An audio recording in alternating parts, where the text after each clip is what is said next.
Grabe oh, tingnan niyo yung repolyo. Kahit ilang pakulo ko na to, hindi nagbabago yung kulay niya. Tingnan niyo ah. Pupunitin ko siya gamit yung kamay ko. Tingnan niyo ah. Oh, antigas oh, antigas. Ang tagal na niya nakababad sa tubig.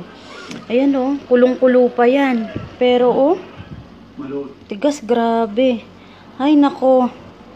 Pati pala dito, no? Mapepeke ka. Buti na lang pala, sabi ko, bakit parang iba yung kulay? Tapos kinagat ko. Iba yung lasa, hindi siya gaya ng repolyo natin, oh.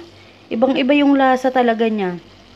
Kaya kayo, mag-ingat kayo kahit sa ang lupalop ng mundo. Kailangan natin mag-ingat, oh. Kanina pa yan, hindi nagbabago yung kulay niya.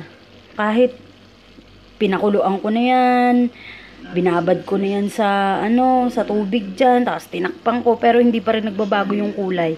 Kaya po, ingat-ingat po tayo. Nabiktima po ako ng repolyo. Ingat po, bye.